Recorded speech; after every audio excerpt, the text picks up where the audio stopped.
So, sorry, not sorry. If you're a casual Apex player, you don't have a say in how ranked should be designed or influenced. Ranked is not tailored for you. Impossible! This is Battle Royale. The objective of the mode is to be the last team surviving. You can either do this by killing everyone in the lobby or choosing when to fight. This, in my opinion, are both acceptable ways to define what it means to have skill and define a good Battle Royale player. What is up everybody, Flame078 here, the normal gamer. Today I'm going to tackle a very big and heavy topic. I'll be giving out my fleshed out thoughts on how I would design the perfect rank system from the ground up for Apex Legends. I'll be covering why the current rank system fails, the philosophy of how to think about ranked, and tweaking the RP system. It would mean a lot if you support anything I say in this video, and if you watch the video to the end, to like and share, because I would want to get as many thoughts and opinions on this as possible, because I know the Apex community feels strongly about this topic. So let's dive right into making the perfect rank system in Apex Legends.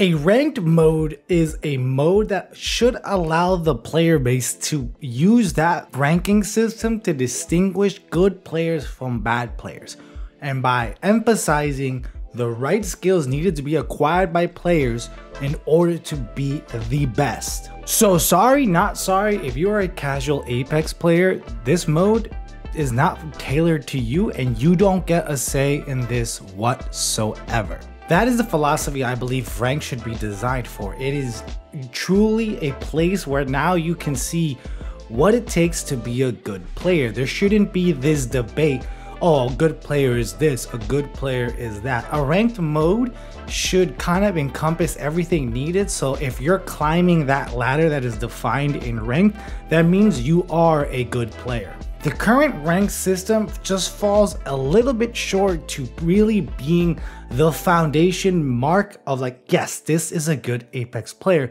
And the reason I'm saying that is because we constantly see in the Apex community what should be rewarded, what should not be rewarded, what's a good player, what's a bad player. The debate goes on, and that is really because the rank system as it is doesn't reward everything that encompasses a good Battle Royale player.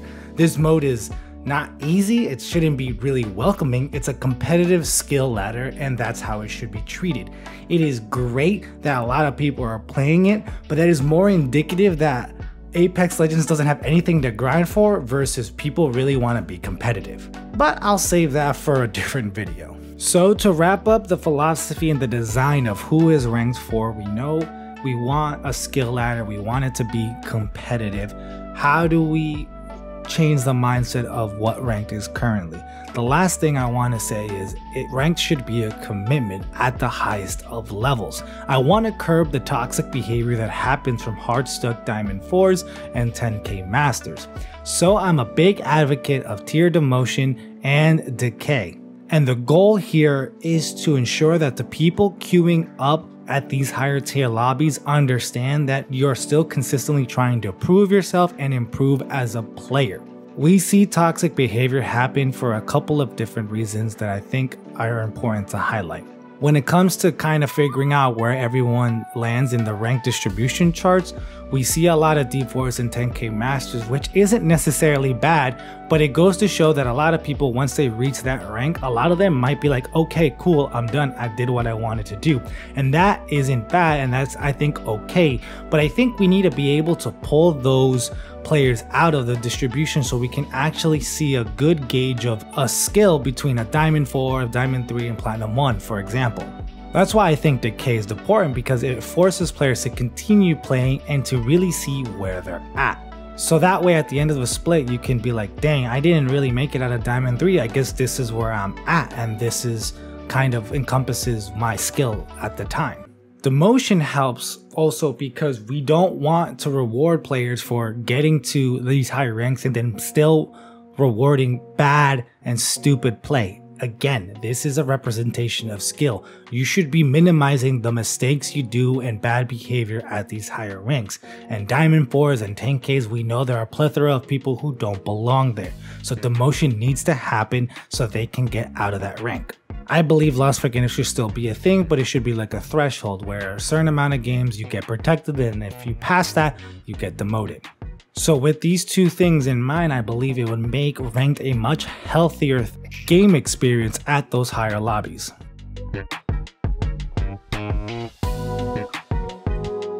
So then why then does the current system fail? And don't get me wrong, it's not a colossal failure. Ranked isn't meaningless, and it doesn't mean it doesn't require skill. It just falls short to encompass everything that I believe makes a good battle royale player. And notice how I'm saying good battle royale player, because that changes the definition of what it means to be skillful in this game. My biggest problem right now is that people think that W keying or only fighting are the most important aspects of the game, which is just not true. But defining the skill ladder for Battle Royale is a bit tricky because the foundation of the game is RNG based. Battle Royale, the objective of the game mode is to be the last team surviving, so you can go into this with two different mindsets.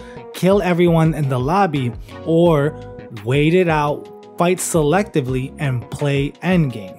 Both are acceptable ways to grow in the game, but we need to figure out how to kind of measure that so that way the broad spectrum of players can feel like they're improving. Let's use the ALGS as the foundation of our argument. As in, that is the end game, right? That signifies the best of the best. What do these players do? The theme here is that they are reducing their luck, their RNG, and making sure they are in control of their game. That is the biggest skill gap in the game. That is the reason you don't see a hot drop in Fragment, for example, because that portion of the game is all luck based. And then you see selective fighting because the objective of the game mode is to win. But there are aspects of the game that don't make it easy to quantify, like supporting or anchoring or, you know, staying behind and fighting from a distance. Like, these are aspects of a game that a good player may showcase, but you just don't see that as an option in the current system because the current system only rewards, cool, you can get consistently to end game, that is the main objective, that's great, or you can frag out, like that's it. So that last aspect that I'm talking about is completely missing. And that aspect is important because that essentially revolves around team synergy. How well can you perform as a team? This is not a solo game, so therefore that aspect has to be accounted for in the skill ladder in order for it to justify being the definition of a good player. So, in my opinion, a good Battle Royale player is a player that has the mechanical chops, which means they can shoot their gun, has good gun sense, but then also be able to be part of a team and understand the variety of different roles that team can have to push to the main objective, which is consistently getting to the top spot. That is a good Battle Royale player.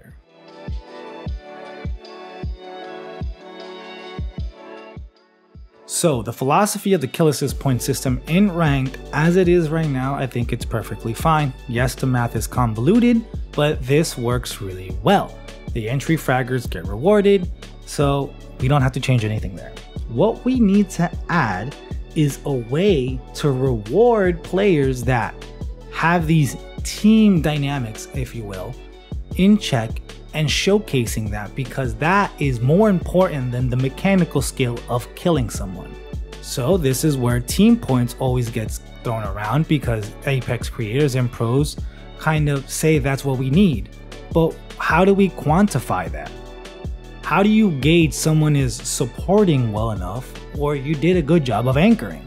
Well, I kind of already said what that metric is. We have metrics for this. We can use damage done, resurrections, and revives. So let's make a simple formula, a simple system that will give you bonus RP just like the kill assist point system. Let's say you get 1 team point, 1 TP for every resurrection and revive you manage to pull off.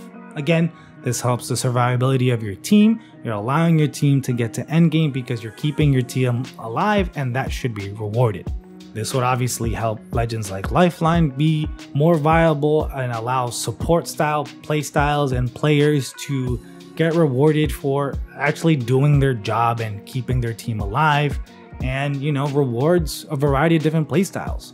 Damage done is an interesting metric because I could either say we could use the total team damage or your individual team damage. Either way, I think it would work, but for this case, let's say individual damage is what we're using. And I think we can calculate how many team points you can get off damage by using this simple formula.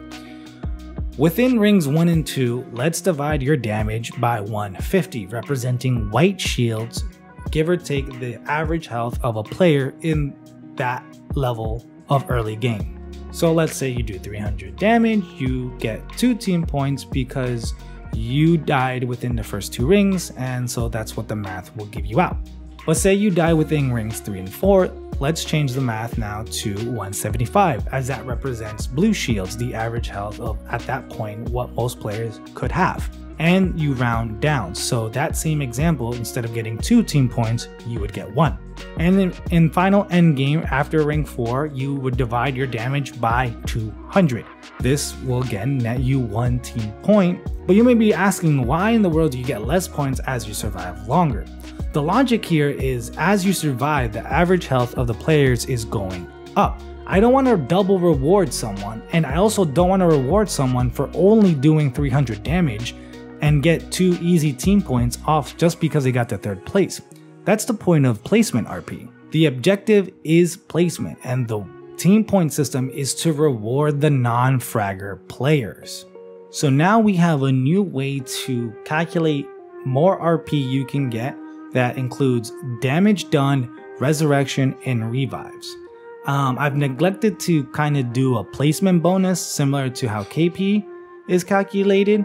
This is simply because I just didn't feel like doing the math, but I don't think it's relevant to make my point. So if we were modifying the current RP system as is without scaling, then I would say with the system of team points and kill assist points, you can now have 2 distinct ways of getting bonus RP that doesn't revolve on just waiting until endgame.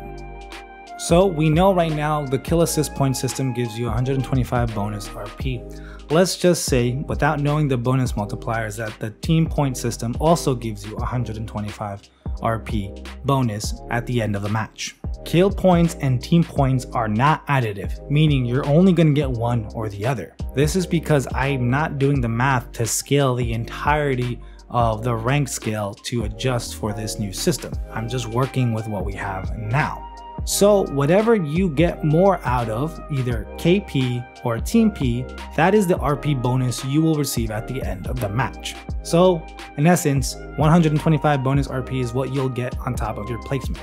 But it is now achievable through kills and assists, or by just playing and doing your part in making sure your team survives, which includes, again, damage, resurrections, and revives. So yeah, that would be the only change.